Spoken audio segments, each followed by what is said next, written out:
تو میں یہ گزارش کروں گا کہ پہلے تو ہم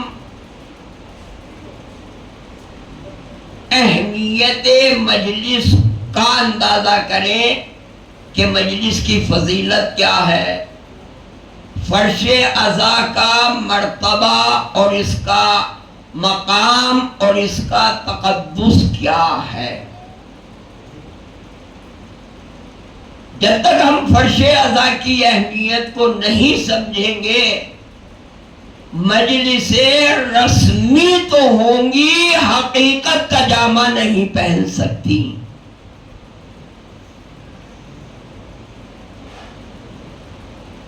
میں نے کل ایک جملہ گزارش کیا تھا، ہر نوجوان یہ کہتا ہوا نظر آتا ہے کہ ہم دوستدار اہل بیت ہیں، محبت اہل بیت ہمارے دل میں ہے، کہتے ہیں نا ہم سب۔ تو میں نے یہ گزارش کی تھی کہ محبت اہل بیت کہتے کسے ہیں؟ جو کل نہیں تھے میرے پیارے بھائی، عزیز بھائی، ان کے لیے پھر دوہرا رہا ہوں تاکہ انہیں اس عشرے کی، اس شب عاشور کی مجلس میں کم از کم یہ تو معلوم ہو جائے کہ جس آقا کی محبت کا دعویٰ کرتے ہیں، محبت اہل بیت ہے کیا۔ جب تک محبت اہل بیت کا اصل مفہوم نہیں سمجھو گے، محبت سمجھ ہی میں نہیں آ سکتی۔ یا لفظ بدل کے کہوں، حسینیت کو سمجھنا ہے تو ایک جملے میں سمجھ لو کیا ہے محبت اہل بیت۔ میں نے کل کہا تھا کہ دین کے احکام کی پابندی کرنے کا نام محبت اہل بیت ہے۔ اب یہ تلاش کرنے کی ضرورت نہیں ہے کہ کون حسینی ہے، کون غیر حسینی ہے، اما جہاں دین کے احکام کی پابندی نظر آئے سمجھ لو حسینی ہے، جہاں دین سے علیحدگی نظر آئے حسینی نہیں ہو سکتا، کچھ بھی ہو جائے۔ یہ آسان سی پہچان بتائیے بھیا میں نے، اب کل ہی سے پہچاننا شروع کر دینا۔ اور پھر ایک تھوڑا سا چپتا ہوا جملہ سن لے، صلوات پڑھ لیں محمد و آل محمد پر۔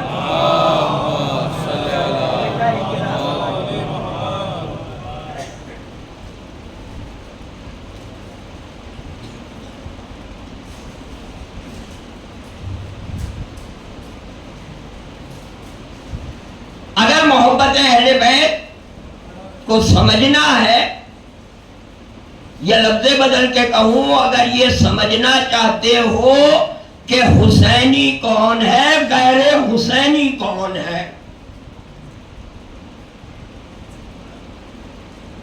تو اس کی زندگی کے عمل اور کردار کو دیکھتے جانا۔ اگر کردار اس کا مطابق دین ہو تو حسینی ہے، کردار دین سے الگ ہو تو ہرگز حسینی نہیں ہے۔ اب وجہ یہ بھی ہے بھائی کہ ذہنوں پر ایسی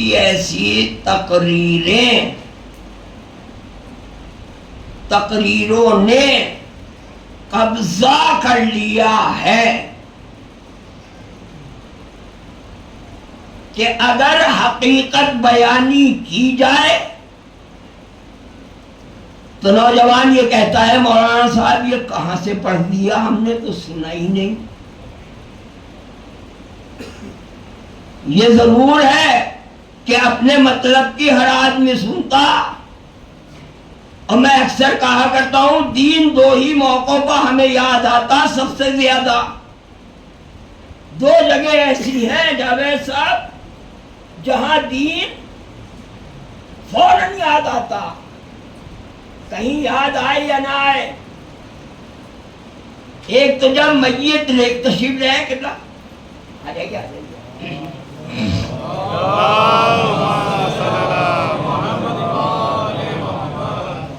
تو دین بھیا دو ہی جگہ یاد آتا نا۔ اب یہ ایسا سبق ہے جو سب ہی کے یاد ہے، تو مجھ سے مت کہلواؤ، تم خود بتا دو کہ کہاں کہاں یاد آتا تمہیں، کہاں کہاں یاد آتا عباس بھائی دین ہمیں؟ خدا تمہارا بھلا کرے، مولا جزا دیں۔ ہے ایک تو دین ہمیں قبرستان میں یاد آتا ہے، قبرستان میں جب تک رہیں گے ہم سے بڑا دیدار نظر نہیں آئے گا، اور جب قبرستان کی باؤنڈری سے باہر ہو جائیں گے تو جو کچھ دعوی دین تھا وہ یا تو اس میت کے ساتھ دفن کر دیا یا قبرستان کے حوالے کر کے باہر نکل گئے۔ تو ایک موقع تو بھیا عباس میاں نے یاد دلا دیا، اس کا مطلب یہ ہے کہ انہیں معلوم ہے کہ دین کہاں یاد آتا۔ اب دوسرا موقع بھی بتا دو کہ دوسرا کون سا موقع ہے جہاں دین یاد آتا، شریعت یاد آتی ہے؟ معلوم نوجوانوں میں سے کسی کو؟ بزرگ میری اصلاح کریں گے بھیا، ہاتھوں کو جوڑ کے گزارش کر رہا ہوں ہے، اس لیے کہ ہم عمروں کو اگر سختی اور تلخی کے ساتھ گفتگو بھی کر لوں تو تمہارا میرا معاملہ ہے، لیکن بزرگوں کے سامنے گستاخی نہیں کر سکتا۔ مجھے تو نوجوانوں کو بتانا ہے کہ اگر محبت آل محمد کا دم بھر رہے ہو تو اس انداز سے دم بھرو کہ کردار تمہارا تمہیں آل محمد کا ہونے والا بتائے۔ کہاں یاد آتا ہے دین؟ صلوات پڑھ لے محمد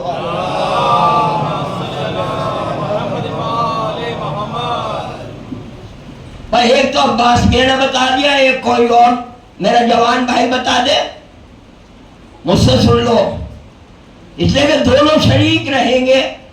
ایک تم نے بتا دیا، ایک مجھ سے سن لو۔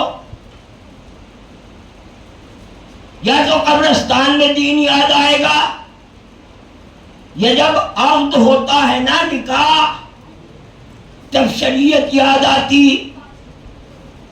مولانا صاحب جب پوچھتے ہیں مہر کتنے رکھے جائیں، مولوی صاحب شرعی رکھیے، شرعی۔ مولوی صاحب مہر شرعی ہونے چاہیے۔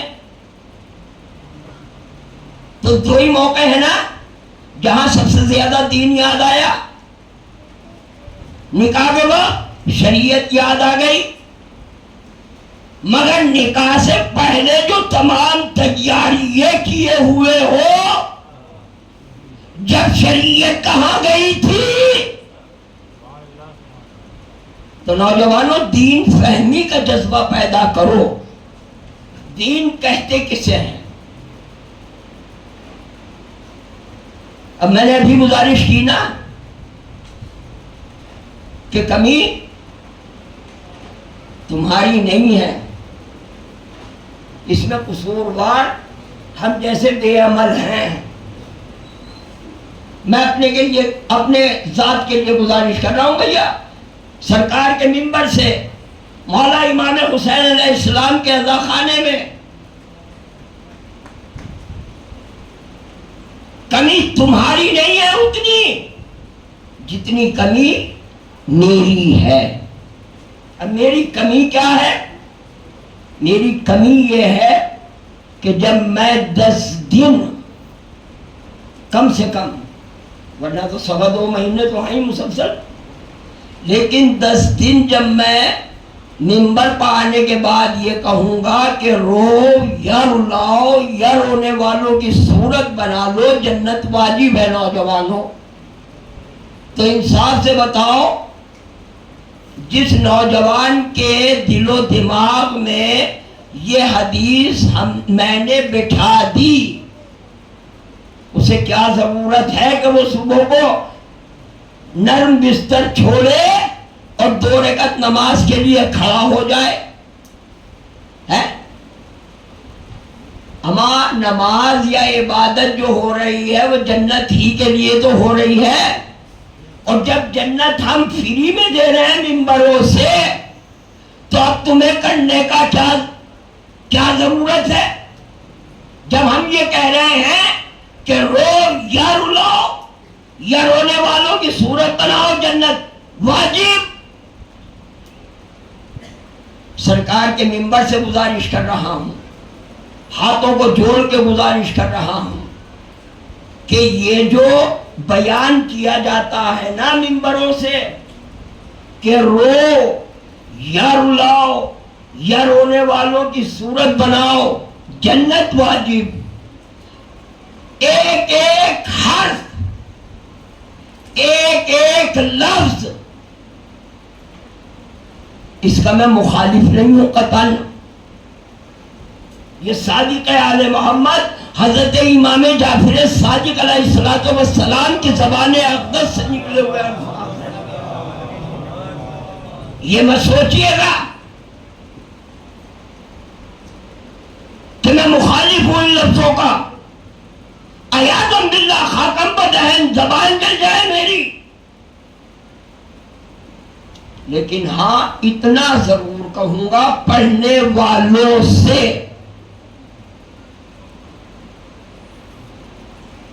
کہ منبر پر آنے کے بعد ذمہ داری ہے منبر کو مد نظر رکھو، قوم بے وقوف نہیں ہے. توڑ مڑوڑ کے کیوں قول معصوم بیان کیا جا رہا ہے؟ صحیح پڑھو. صحیح پڑھیں گے تو خود پکڑے جائیں گے. معاملہ تو یہ ہے میاں، سلوات پڑھے محمد و آل محمد.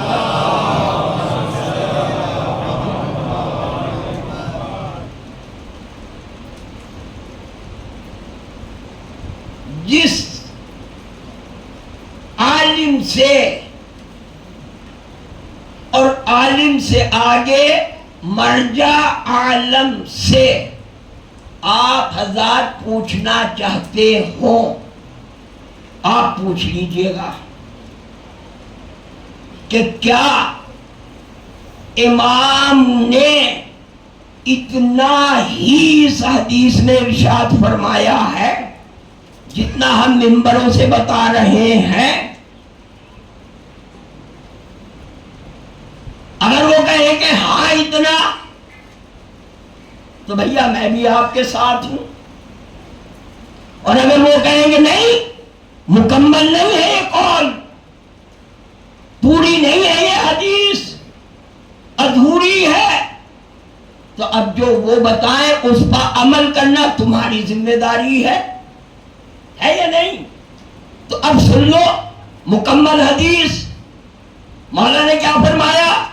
رو یا رلاؤ یا رونے والوں کی صورت بناؤ، عارفاً بے حق ہی، نوجوانوں سچی معرفت کے ساتھ اگر آنسو بہاؤ گے تو جنت واجب ہے. یہ ہے پورا قول معصوم. اب اس عارفاً بے حق ہی کو بیان نہیں کیا جاتا، سب نہیں کرتے ہیں، بخالی اتنا سا کہہ کے سرسری طور پر نکل جاتے ہیں کہ رو یا رلاؤ یا رونے والوں کی صورت بناؤ، جنت واجب. اما جو اصل فطرہ ہے حدیث کا، اسے بھی تو پہلے بیان کرو۔ معصوم نے فرمایا عارفن بحق ہی، سچی معرفت کے ساتھ رہو۔ اب سچی معرفت جہاں ہوگی وہاں بے دینی نہیں ہوگی، دیداری ہوگی۔ صلوات پر محمد و آل محمد پر۔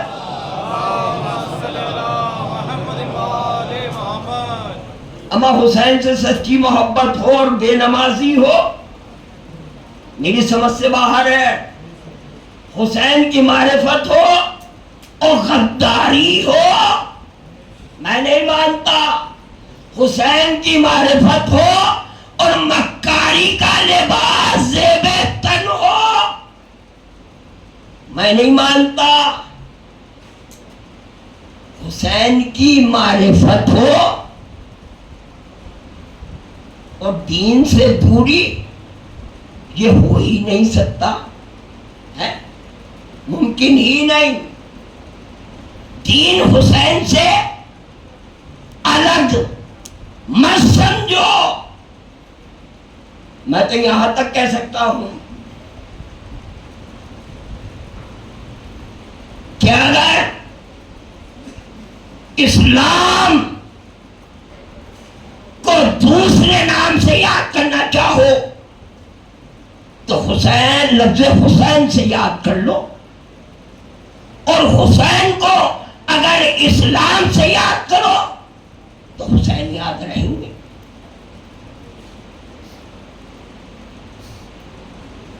کیا خواجہ اجمیری کے ان مصروں کو بھلایا جا سکتا ہے؟ کیا کہا ہے خواجہ نے؟ اب سمجھ میں آ جائے گا کہ حسین کی معرفت کتنی ضروری ہے اور حسین ہے کیا۔ کیا فرماتے ہیں خواجہ؟ شاہ است حسین، حسین شاہ ہے، بادشاہ است حسین۔ خواجہ فرماتے ہیں کہ صرف شاہ ہی نہیں ہے، شہنشاہوں کے شہنشاہ ہیں۔ دین است حسین، کروڑوں سلام ہمارے۔ کیا فرمایا خواجہ نے؟ حسین دین ہے، اور اتنا ہی نہیں کہتے بلکہ آگے فرماتے ہیں دی پناہ ہست حسین، حسین دین کو پناہ دینے والا ہے، بچانے والا۔ سرداد نداد دست در دست یزید، حقا کے بنائے لا الہ ہست حسین۔ یہ خواجہ رحمت اللہ علیہ نے فرمایا ہے نا، تو بات تو واضح ہو گئی کہ حسین دین ہے۔ صرف دین نہیں، دین کو پناہ دینے والی ذات گرامی کو حسین کہتے ہیں۔ اب حسین نے کربلا کے میدان میں اپنی اور اپنے بھلے گھر کی قربانی دے کے قیامت تک کے لیے بتا دیا کہ میں دین کو اپنی قربانی دے کے بچا رہا ہوں، اور کلمہ لا الہ کی ایسی مضبوط جڑیں کی ہیں کہ یزیدی طوفان اسے اکھاڑ نہیں سکتا۔ تو نوجوانوں، دین فہمی کا جذبہ پیدا کرو۔ ہم عزاداری سید الشہداء کر رہے ہیں، ہم مجلسیں کر رہے ہیں، تو ہمیں مجلسوں کے اندر سیرت ائمہ کو سن کے عمل کرنے کی ضرورت ہے۔ میں نے کل ایک جملہ کہا تھا کہ بنیاد دین کیا ہے؟ کیا ہے بھیا بنیاد دین؟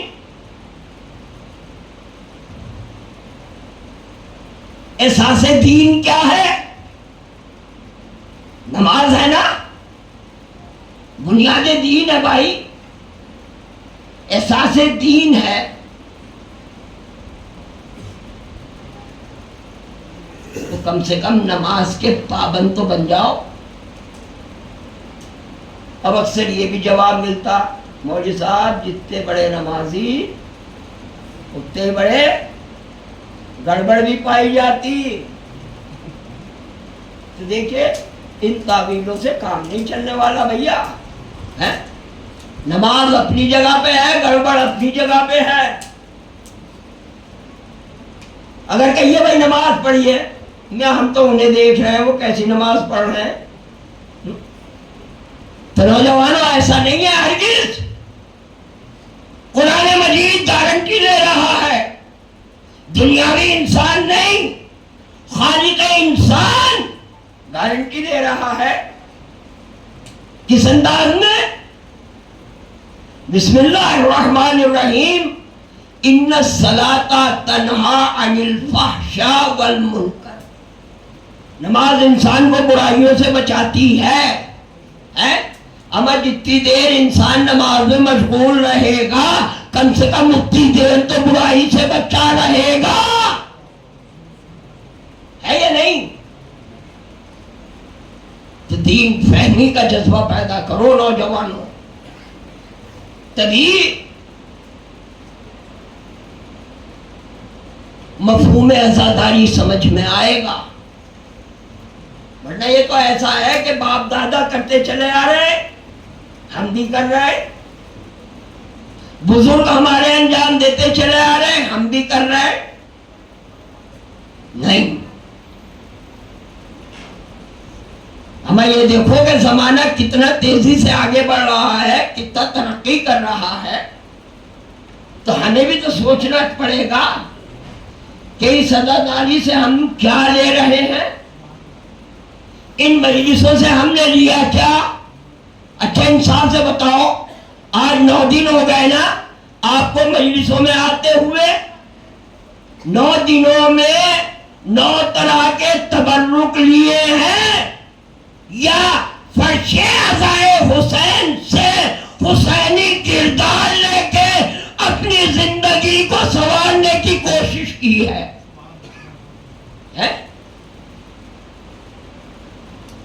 میں تو یہ کہتا ہوں، نہ تو سر ہلائیے نہ زبان ہلائیے، حتیٰ کہ کان بھی مت ہلاؤ عزادارو، مگر دل کی گہرائی سے چاہے آنکھیں بھی بند کر لو، مجھے اس کی بھی پرواہ نہیں، مگر دل کے دریچوں کو کھول لو تھوڑی دیر کے لیے،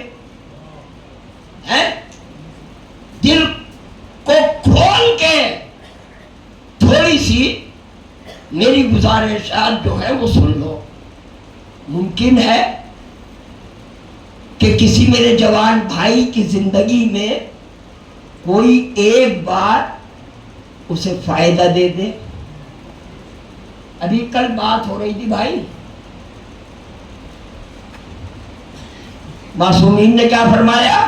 دین کی بات ہے نا، تو پھر دوہرا رہا ہوں یہ سبق، اس سے پہلے بھی کئی مرتبہ پڑھ چکا ہوں، آپ بھی سنتے سنتے عادی ہو گئے۔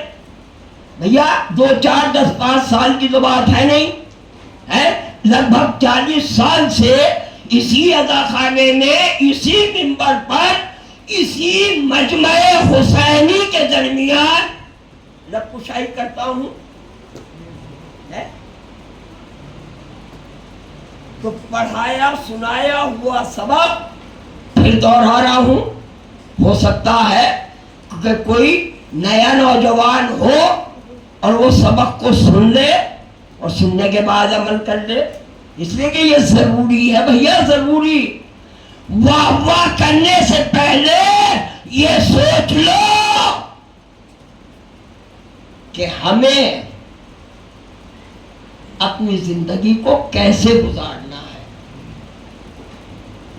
واہوائی مجلسوں کے چکر میں مت پڑو. ہم فضائل پہ تو ہر علی کا چاہنے والا نہ بھی بولے مگر اس کا اندر سے دل خود بخود بولتا ہے. یہ تو فضائل کی بات ہے، مگر دین جو ہے آل محمد کے عمل اور کردار کا نام ہے. اگر فضائل کے ساتھ ساتھ آل محمد کے عمل اور کردار پر تمہارا عمل ہوگا تو تمہیں دوہرا فائدہ ملے گا.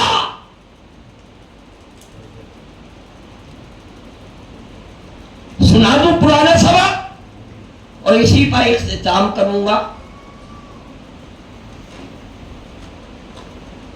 جب دین کی بات چھیڑی ہے تو دین کی بالکل سب سے پہلی بات، سب سے پہلی، سمجھے میرے چھوٹے بھائیوں، سب سے پہلی بات جان بھائی، بالکل سب سے پہلی کیا ہے؟ جس دین پر، جس شریعت پر ہم اور آپ عمل کر رہے ہیں نا، مان رہے ہیں، اس میں کیا حکم ہے؟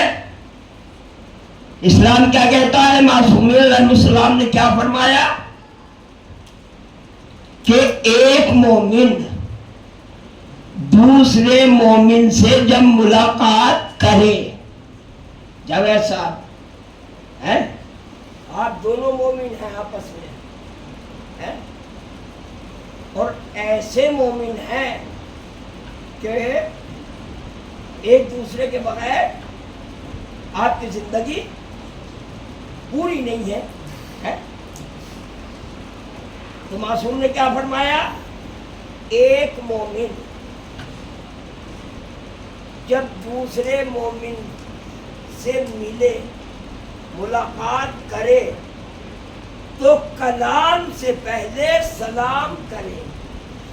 یہ ہے یا نہیں قرآن کی محافظین قرآن کی تعلیم ہے؟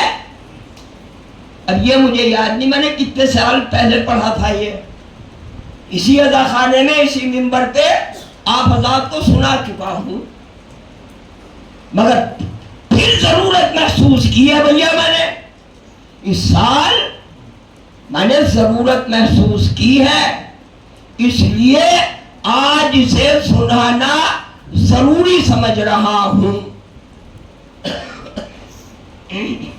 کیا کہا معصوم نے؟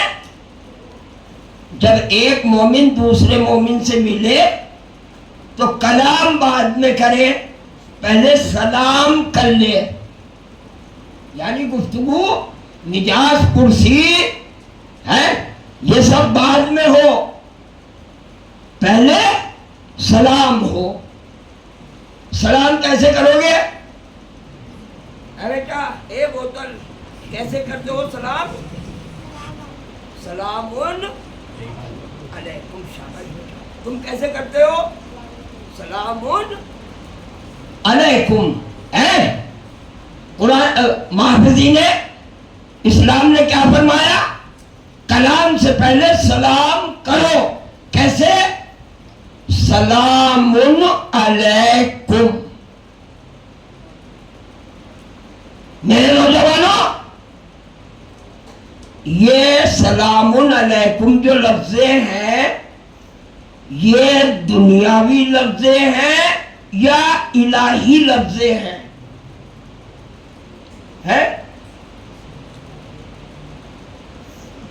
اما یہ دنیا کے کسی انسان کی زبان کی نکلی ہوئی ہے یا خالق کائنات کی لفظیں ہیں؟ یہ کس کی ہے؟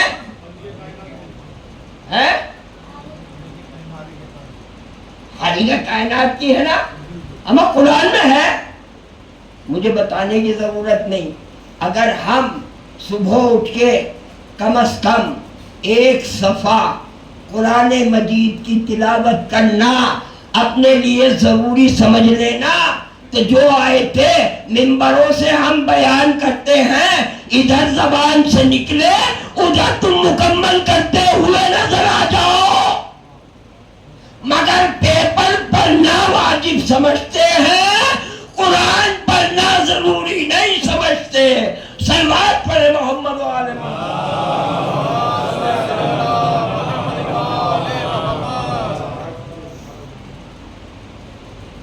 قرآن کی لفظیں ہیں سلام علیکم، کیا مطلب ہے؟ میاں آپ سلامت رہیے۔ اب اس کا جواب کیا دیا جاتا؟ علیکم السلام۔ کیا مطلب؟ جو تم نے کہا وہی میاں انہوں نے کہہ دیا پلٹ کے، نہ تمہاری جیب سے کچھ گیا نہ ان کی جیب سے کچھ گیا ہے۔ اب پہچانو ثواب کتنا ملا ہم اور آپ تصور نہیں کر سکتے۔ جان بھائی، میں نے آپ کو دیکھا، کہا السلام علیکم، آپ نے پلٹ کے کہا علیکم السلام۔ پہلا ثواب تو یہی ہے کہ میری زبان سے قرآن کی لفظیں جاری ہوئیں۔ اب معصوم نے فرمایا قرآن کا پڑھنا بھی ثواب، دیکھنا بھی ثواب، سننا بھی ثواب۔ تو یہ بتاؤ سلام کرنے میں ثواب مل رہا ہے یا شان گھٹ رہی ہے؟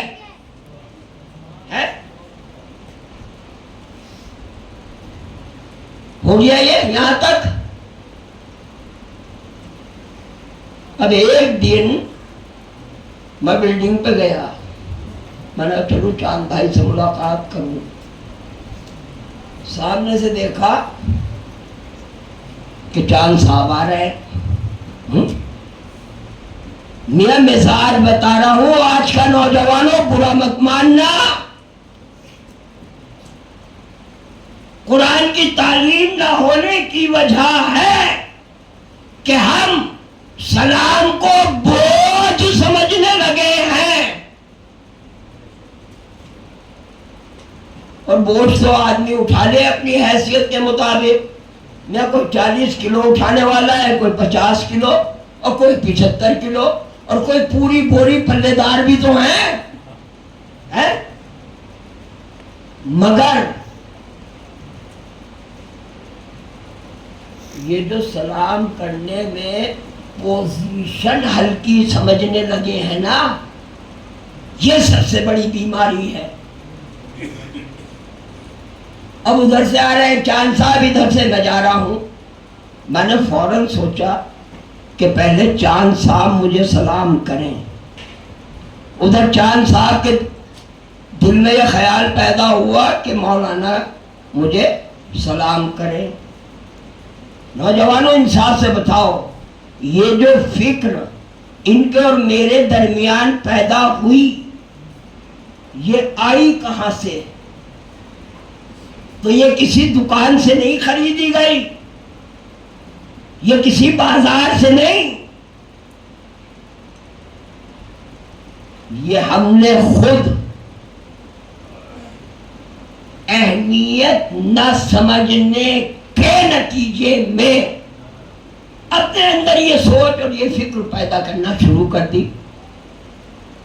خیر جو توں کر کے میں نے انہیں سلام کر لیا۔ نوجوانوں پہچانو سلام کی کتنی عظمت ہے اور سلام کرنے والے کا مرتبہ کیا ہے۔ اور اس ذیل میں کہہ دوں ایک جملہ، ممبر کی ذمہ داری سے گزارش کر رہا ہوں، ہوا میں تیر نہیں پھینکتا میں، اس لیے کہ جو دیکھ کے گفتگو کرتا ہے وہ اور ہوتی ہے، اور جو ہوا میں اڑاتا ہے وہ گفتگو اور ہوتی ہے۔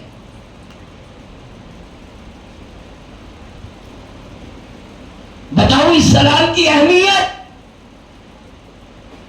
تمہارے زندہ ہونے کی قیامت تک کے لیے علامت ہے سلام۔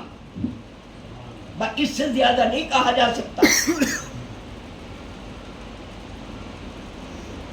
میں نے سلام کیا، آپ نے جواب دے دیا۔ اسلام کیا کہہ رہا؟ معصومین نے کیا فرمایا؟ جو سلام میں پہل کرتا ہے اللہ اسے 69 نیکیاں دیتا ہے۔ 69 کتنی؟ اب ظاہر ہے بھیا سب 69 نہیں سمجھنے کے میرے جوان بھائی، یعنی 1 کم 70۔ اب تو سمجھ گئے سب، انگلش والے بھی ہندی والے بھی، اور جو انگلش اور ہندی کچھ نہیں وہ بھی ہے۔ سلام میں جس نے پہل کی اللہ نے اسے کیا دیا؟ 69 نے کی، 1 کم 70۔ اب اور ذرا سا آسان کر دوں، میں نے چاند بھائی کو پہلے سلام کیا، 69 نے کی، میرے نام آیا اعمال میں ہے۔ اب اگر چاند صاحب پر دولت کا نشہ سوار نہیں ہے، اگر کوٹھی کے رنگ و روغن کھڑکی دروازے ان کے ذہن کے اوپر سوار نہیں ہے نا، اگر پینٹوں کی اور شرٹوں کی جیبیں بھری ہوئی ہیں اور ان بھری ہوئی جیبوں کا بھرم ان کے ذہن پر پورا قبضہ کیے ہوئے ہے،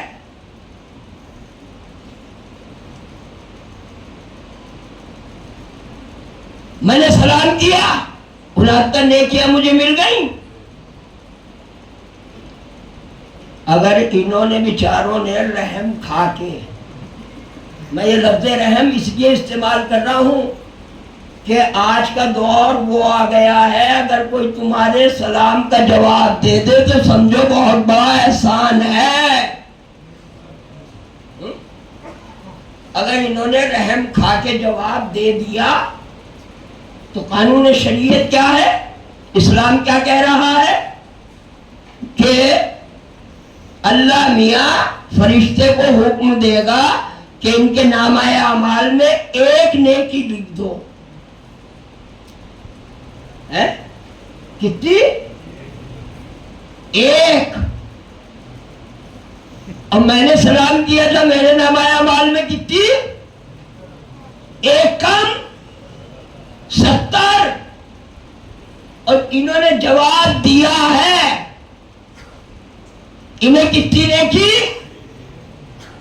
1۔ تو اب نوجوانوں یہ بتا دو، 1 زیادہ ہے یا 69؟ کیوں بھیا 1 زیادہ ہے یا 69؟ 69 ہے۔ یہ تو فطرت انسانی ہے، جہاں زیادہ ملنے کا چانس ہوتا ہے نا وہیں کو زیادہ لپکتا ہے۔ تو اگر سلام کرنے میں شریعت تمہیں 69 نیکیاں دے رہی ہے تو اب سوچ کے سلام مت کرنا، چہروں کو دیکھ کے سلام مت کرنا کہ یہ بلڈنگ کا ہے یا اندر روڈ کا، یہ مظفر نگر کا ہے یا بیج روڈ کا، اما یہ دیکھ لو یہ مومن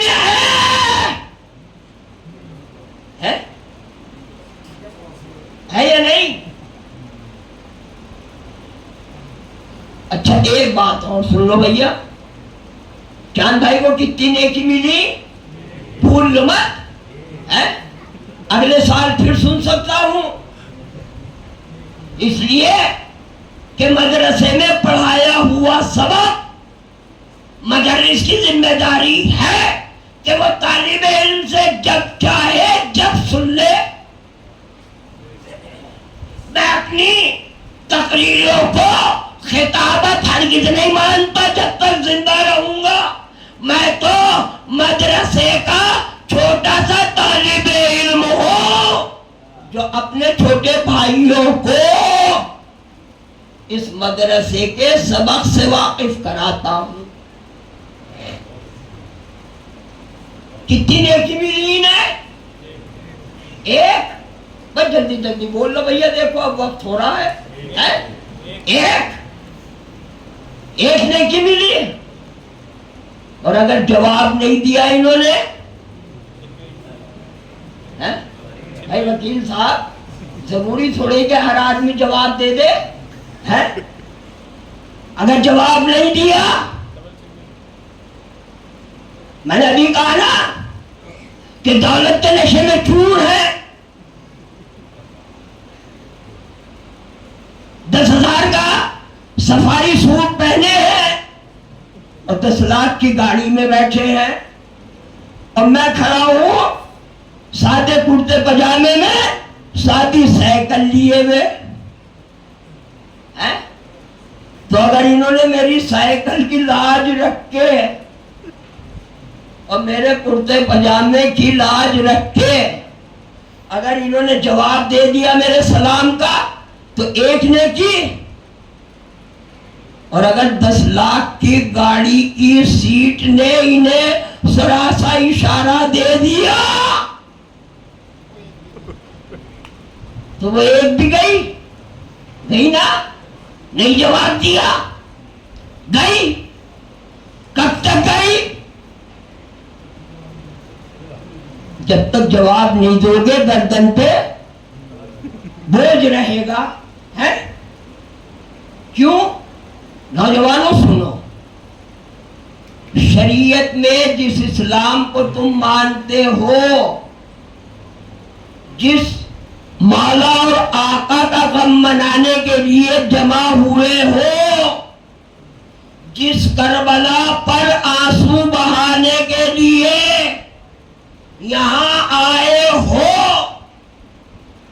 وہ اسلام کیا کہہ رہا؟ سلام کرنا ہے سنت. سنت، جواب دینا واجب. تب یہ اور بتا دو بھائی، سنت اور واجب دونوں شریعت کی نگاہ میں برابر ہے یا ان میں کچھ فرق ہے؟ سنت اور واجب، مستحب اور واجب دونوں برابر سے ہیں یا الگ الگ ہے؟ کچھ معاملہ ہے، الگ الگ ہے نا، الگ الگ. اب میرے چھوٹے بھائی سن لیں، الگ الگ کیا؟ میرے بچوں، سنت کہتے ہیں اس عمل کو جو انجام دیا جائے تو ثواب ملے، چھوڑ دیا جائے تو گناہ نہیں ہونے کا. سیدھے سے لفظوں میں کہہ رہا ہوں بھیا. ہے سنت کرو گے تو ثواب، چھوڑو گے تو گناہ نہیں. اور واجب کرو گے تو ثواب، چھوڑو گے تو گناہ. یہی ہے نا واجب. ہے شریعت کہہ رہی سلام کرنا ہے سنت، جواب دینا ہے واجب. اگر سنت کو چھوڑ دو تو گناہ نہیں، اور واجب کو چھوڑ دو تو گناہ ہے. اب محسوس کر لو کہ عظمت سلام کیا ہے، اور جب سلام کی عظمت سمجھ میں آ جائے تو پھر اپنے بارے میں سوچنا اور غور و فکر کرنا کہ ہمیں کیا بلندی حاصل ہوئی ہے. شریعت نے کہا کہ سنت سے سلام کرنا، جواب دینا واجب. واجب جسے چھوڑو گے تو گناہ گار، سنت جسے ادا کرو گے تو ثواب، چھوڑو گے تو گناہ نہیں. اب یہاں سے پابندے وحی الہی جناب حضرت محمد مصطفیٰ صلی اللہ علیہ صلوات ایسی پڑھ لے بھائی جس سے یہ محسوس ہو کہ ہاں سلام آپ تک پہنچ رہا ہے.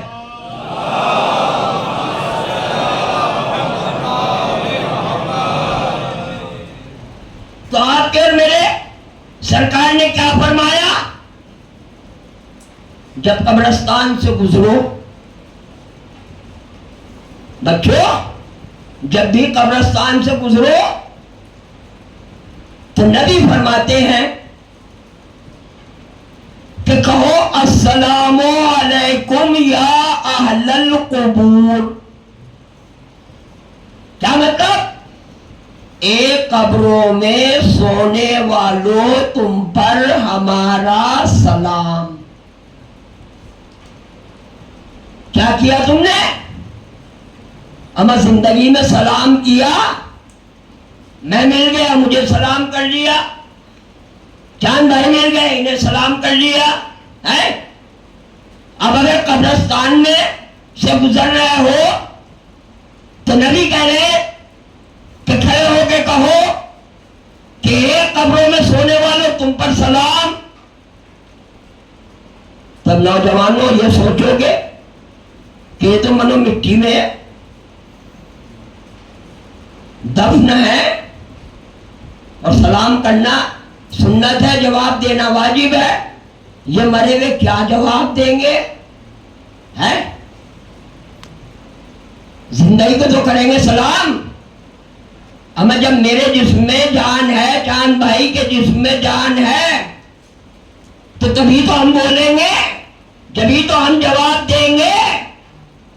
اور جو 50 سال پہلے قبر میں جسے ہم نے دفن کیا ہے، وہاں تو کچھ بھی نہیں، منو مٹی. اور نبی فرما رہے کہ قبرستان سے گزرو تو سلام کرو. تو اب یہ ماننا پڑے گا نا کہ جب جواب سلام واجب ہے تو یہ طے شدہ بات ہے کہ ادھر تم نے سلام کیا، ادھر قبروں میں دفن ہونے والوں نے جواب دیا، اس لیے کہ جواب سلام ہے واجب. اگر جواب سلام نہ آتا تو سرکار کبھی نہ فرماتے کہ قبرستان سے گزرو تو کہو اے قبروں میں سونے والوں تم پر ہمارا سلام. اما کوئی ہم سے یہ نہ پوچھے کہ قبر میں رکھنے کے بعد شانے پکڑ کے اسماء افہم کیوں کہا جاتا ہے؟ اب یہ بتانا چاہتے ہیں کہ ہمارا مرا نہیں ہے یا نہیں؟ تو سلام کے عادی بن جاؤ نوجوانوں. یہ مت دیکھو کہ یہ کس کے چچا ہیں، یہ مت دیکھو یہ کس کے ابا ہیں، یہ مت دیکھو یہ کس کے دادا ہیں. اگر یہ سوچتے رہو گے تو بگاڑ تو پیدا ہو سکتا ہے، سدھار کی منزل نہیں مل سکتی. اور جب سلام کرنا شروع کر دو گے تو سلام کی اہمیت یہ ہے کہ سلام دوریوں کو نزدیکی میں تبدیل کرتا ہے. بھائی جاوید صاحب سے خدا نہ خواستہ میری تھوڑی سی انبن ہو گئی ہے؟ اب سب سے پہلے کیا ہوتا ہم میں؟ بولنا ہی بند کریں، ہو یا نہیں؟ کیوں بھیا نوجوانوں یہی ہوتا نا، ذرا سی بھی کچھ انبن ہوئی سلام کلام ختم. اما اگر حسینی ہو تو سیرت امام حسین علیہ السلام، سیرت ائمہ کو ہر وقت اپنی زندگی کے آگے رکھو ہے.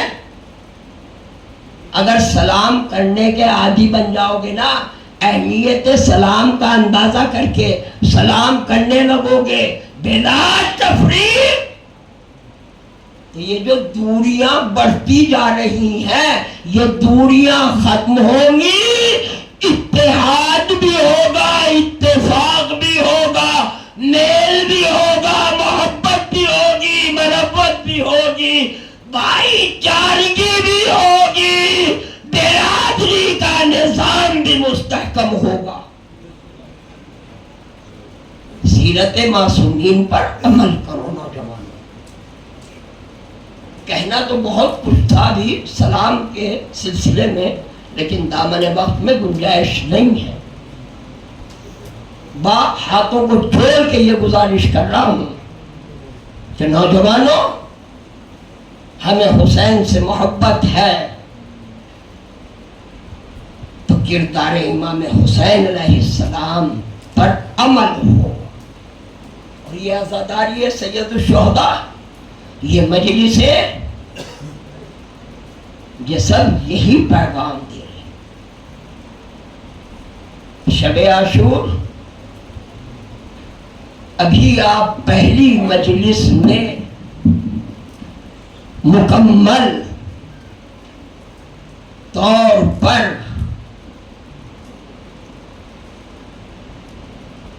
شہزادوں کے سلسلے میں آپ نے دل کھول کے آنسو بہائے ہیں۔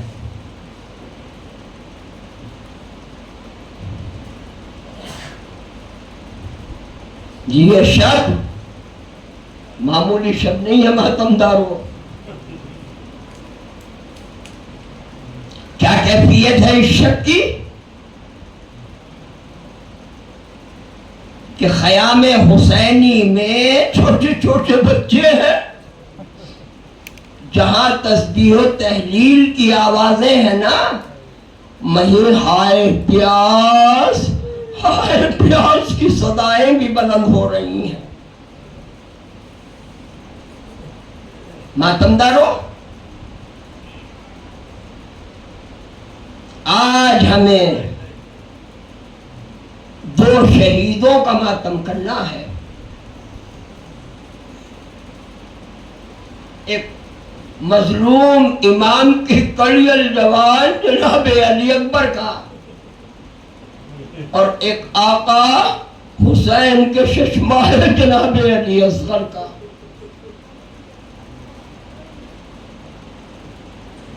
کون علی اکبر؟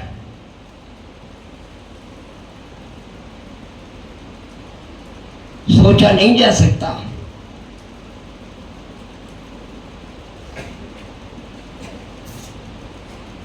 کون ہے علی اکبر؟ ہم شبیہ پیغمبر۔ یہی وجہ ہے کہ جب جناب علی اکبر کو میدان کے لیے مولا امام حسین نے رخصت کیا ہے نا، تو فوراً اپنے ہاتھوں کو آسمان کی طرف بلند کر کے فرمایا ہے میرے مظلوم آقا نے، پروردگار گواہ رہنا، تیری بارگاہ میں میرا وہ جوان جا رہا ہے جو سیرت و صورت میں، رفتار و گفتار میں نانا رسول خدا کے مشابہ۔ اے اللہ، جب میں اپنے نانا کی زیارت کا مشتاق ہوتا ہوں تو اپنے اس بیٹے کو دیکھ لیتا ہوں۔ ماتمداروں، مقاتل کہتے ہیں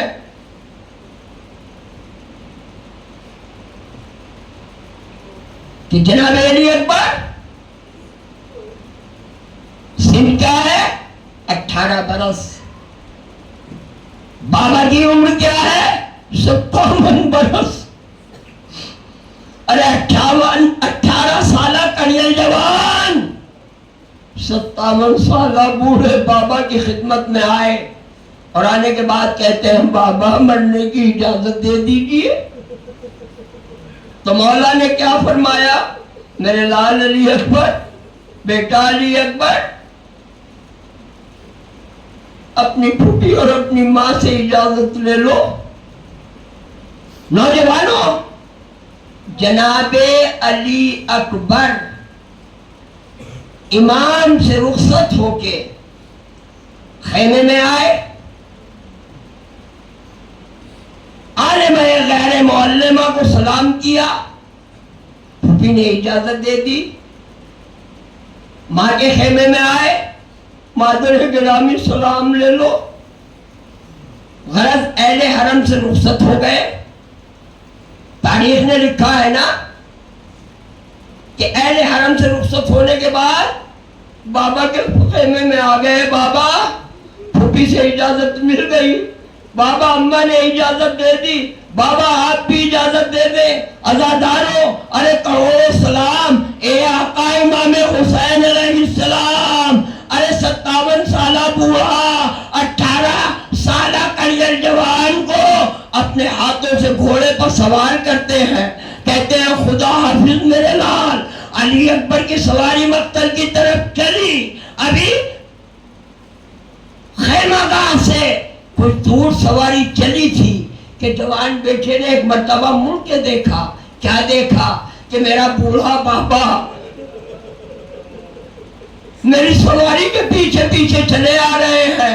عزادارو علی اکبر طرف پہ کہتے ہیں اے بابا ارے جب رخصت کر دیا تو پیچھے پیچھے آنے کا کیا سبب ہے؟ ماتمدارو حسین نے پھر علی اکبر کو اپنے سینے سے لگایا. میرے لال خدا حافظ. علی اکبر کی سواری مقتل میں آ گئی. 3 دن کے بھوکے پیاسے ہیں نا. تاریخ کہتی ہے کہ علی اکبر جنگ کر رہے ہیں. ایک مرتبہ خیمے میں واپس آئے اور آگے بابا سے کہتے ہیں بابا اگر تھوڑا سا پانی ممکن ہوتا نا تو میں بتاتا بنی ہاشم کے جوان کیسے جنگ کرتے ہیں. ماتمدارو ارے 57 سالہ بوڑھے باپ نے سنا. ایک مرتبہ آواز دی اے بیٹا علی اکبر اپنی زبان بابا کے دہن میں دے دو. بس علی اکبر نے اپنی خشک زبان امام کے دہن میں دی. فوراً باہر کھینچ لی. آواز دی اے بابا آپ کی زبان آپ میں جو میری زبان سے زیادہ کانٹے پڑے ہوئے ہیں. جزاکم ربکم. ماتمدارو علی اکبر حسین کا کڑیل جوان ارے میدان میں آیا. 3 دن کا بھوکا پیاسا ارے گھوڑے پر نہ سنبھلا گیا. آواز دی اے بابا ارے سلام آخر لے لو. ارے حسین کے کانوں سے آواز ٹکرائی. ارے مقتل کا رخ کیا. مقاتل کہتے ہیں ارے کبھی گر جاتے ہیں کبھی اٹھ جاتے ہیں. ارے جوان بیٹے کے قریب پہنچے مگر زبان پر ایک فکرہ اے علی اکبر عباس کے مرنے سے خبر ٹوٹ گئی. اے بیٹا تیرے مرنے سے آنکھوں کا نور جاتا رہا. اے بیٹا ارے آواز دو تاکہ بوڑھا باپ آواز کے سہارے تم تک پہنچے. لو ماتمدارو حسین کڑیل جوان کے قریب پہنچے پہلو میں بیٹھ گئے. کیا کہا اے بابا ارے سینے میں درد ہو رہا ہے. ارے امام حسین نے ایک مرتبہ کڑیل جوان کے سینے پر ہاتھ پھیرنا شروع کیا. ارے کچھ دیر کے بعد ارے نیزے کی انیر جب مولا کے ہاتھ سے لگی آواز دی اے بیٹا علی اکبر ارے یہ سینے میں کیا ہے. اے بابا نیزے کی انیر ٹوٹ گئی ہے. بماتم مارو ارے علی کا لال. ایک مرتبہ نجف کا رخ کیا آستینوں کو الٹا. اے بابا ارے خیبر کا در اکھاڑنا آسان ہے. اے بابا ارے کڑیل جوان کے سینے سے پرچی نکالنا